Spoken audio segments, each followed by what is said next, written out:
Very recent সবচেয়ে আলোচিত অর্থাৎ চর্চিত যে দুটো শব্দ সোশ্যাল মিডিয়ার বাজারে ঘুরে বেড়াচ্ছে সর্বত্র, সেটা হচ্ছে ইন্ডিয়ান সিটিজেনশিপ অর্থাৎ ভারতের নাগরিকত্ব।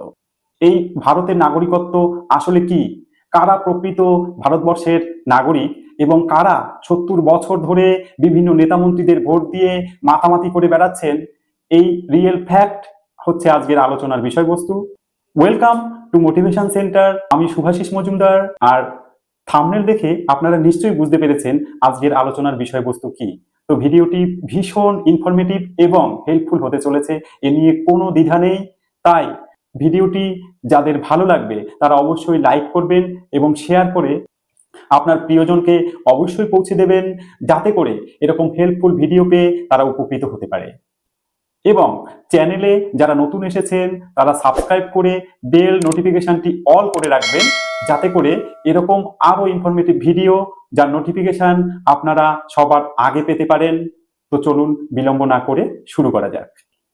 ভারতবর্ষের তথা পৃথিবীর যে কোনো ভূখণ্ডের নাগরিকত্ব দুটো উপায় হতে পারে, একটা জন্মসূত্রে এবং একটা অনুমোদন সূত্রে।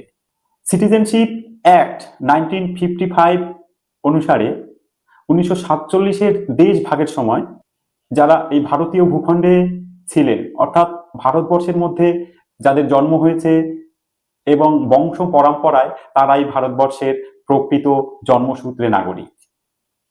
কিন্তু 47-এর দেশ ভাগের পরে প্রচুর লোক বিভিন্ন জায়গা থেকে পাসপোর্ট করে হোক বা উইদাউট পাসপোর্টে পালিয়ে কাঁটাতার পেরিয়ে এখানে চলে এসেছেন এবং বহু বছর ধরে এখানে থেকে গেছেন। সিটিজেনশিপ অ্যাক্ট 1955 অনুযায়ী 1947-এর পরে ভারতবর্ষে আসা হিন্দু, বৌদ্ধ, মুসলিম, খ্রিস্টান, জৈন, শিখ, ঈসাই, পার্সি সবাই অনুপ্রবেশকারী, যদি না এখানে 11 বছর থেকে উইদাউট এনি ক্রিমিনাল কেস অর্থাৎ পুলিশ ক্লিয়ারেন্স থাকবে এরকম ভাবে 11 বছর থেকে যারা সিটিজেনশিপের জন্য অ্যাপ্লাই করেননি, অর্থাৎ অনুমোদন সূত্রে নাগরিকত্বের জন্য যারা অ্যাপ্লাই করেননি, তারা সবাই অনুপ্রবেশকারী। যদিও এত বছরে এদের কাছে বিভিন্ন রকমের voter card, Aadhaar card, PAN card, driving licence, ration card থেকে শুরু করে প্রচুর ডকুমেন্টস যেমন পাসপোর্ট সবকিছুই তাদের কাছে রয়েছে, কিন্তু তবুও তারা কিন্তু ভারতবর্ষের প্রকৃত নাগরিক নয়, অর্থাৎ ভারতের নাগরিকত্ব তারা কোনোভাবেই পায়নি। 1955 সালের নাগরিকত্ব আইনের পরে 2019 সালে সিটিজেনশিপ অ্যামেন্ডমেন্ট অ্যাক্ট অর্থাৎ সিএএ এটা পাস হয়, কিন্তু এটা কার্যকরী হতেও 2024 সাল লেগে যায়। আর এখন 2025 সাল।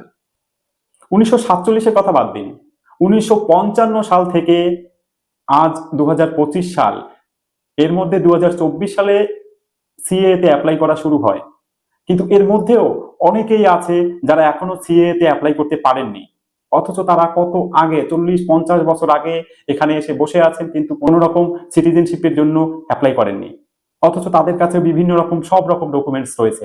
2019 সালের এই সিটিজেনশিপ অ্যামেন্ডমেন্ট অ্যাক্ট এটাতে 2014 সালের 31শে ডিসেম্বর পর্যন্ত ছাড় দেওয়া হয়েছে, কিন্তু এটা শুধুমাত্র যারা ভারতের পার্শ্ববর্তী দেশ থেকে ধর্মীয় কারণে প্রতারিত হয়ে এদেশে এসেছেন তাদের জন্য, এবং তার জন্য কিন্তু সব রকমের ডকুমেন্টস থাকা আবশ্যক। এবং সবচেয়ে যেটা বেশি দরকার সেটা হচ্ছে সিটিজেনশিপ অ্যামেন্ডমেন্ট অ্যাক্ট, এটাতে ফর্ম ফিল আপ করতে হবে, অর্থাৎ অ্যাপ্লাই করতে হবে, তবেই এটা ভেরিফিকেশনের মাধ্যমে সার্টিফিকেট দেওয়া হয়।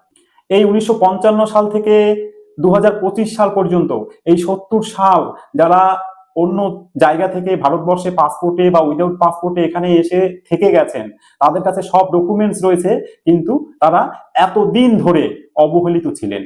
তারা কি না করেছেন, কত রকম মাতামাতি করেছেন তারা বুঝতেই পারেনি। একের পর এক সরকার এসে তাদেরকে ব্যবহার করেছে, কিন্তু তারা কখনোই সিটিজেনশিপ দেয়নি, অর্থাৎ সিটিজেনশিপ কি অনেকে জানেই না, কারণ ভোট দেওয়ার অধিকার থাকলে আর সিটিজেনশিপ কি দরকার, এরকমই একটা ধারণা নিয়ে এই অবহেলিত মানুষগুলো সুদীর্ঘ 70 বছর কাটিয়েছে। এবং এই 2019 সালে সিএ পাস হওয়ার পরে এটা একটু খোলাসা হয় এবং অনেকেই 2024 সালের পরে অ্যাপ্লাই করতে শুরু করেছে। এখন ভেরি রিসেন্ট অনেকেই অ্যাপ্লাই করছে, অনেকে ভরসাও পাচ্ছে না। সিটিজেনশিপ এটা কি, আসলে কারা প্রকৃত সিটিজেন, এতক্ষণে হয়তো আপনারা বুঝতে পেরেছেন যে ভারতবর্ষের প্রকৃত সিটিজেন কারা। যারা জন্মসূত্রে 1947-এর আগে বা 55-র আগে পর্যন্ত আছেন তাদের ক্ষেত্রে কোনো ব্যাপার নেই, কিন্তু এর পরে যারা ভারতবর্ষে এসে থেকে গেছেন তারা কিন্তু কেউই যদি অ্যাপ্লাই করে না থাকেন 11 বছর ধরে থেকে তবে অ্যাপ্লাই করলে তবেই হতো। এখন যদিও 11 বছরকে পরে 7 বছর এবং এখন ভেরি রিসেন্ট 2015 সালে ওটাকে 5 বছরে কমিয়ে নেওয়া হয়েছে, কিন্তু সিটিজেনশিপে অ্যাপ্লাই না করলে সে কিন্তু কোনো রকম ভাবেই ইন্ডিয়ান সিটিজেন নয়। ওই যে ডকুমেন্টস গুলো ছিল voter card, Aadhaar card, PAN card, এগুলো কিন্তু কোনো নাগরিকত্বের সনদ নয়। তো এটাই আমার আজকের আলোচনার বিষয়বস্তু ছিল। আর আমার এই আলোচনার মধ্যে থেকে অনেকেই বুঝতে পেরেছেন যে ভারতবর্ষের প্রকৃত নাগরিক কারা। আইন অন্য কিছু বোঝে না, আইন শুধু প্রমাণ চায়। যারা নাগরিক নয় তাদেরকে নাগরিক কিভাবে হতে হবে সেটা সবারই কম বেশি জানা আছে। তো অনেক অনেক ধন্যবাদ, সবাই অনেক ভালো থাকুন। চলুন দেখা হচ্ছে নেক্সট ভিডিওতে।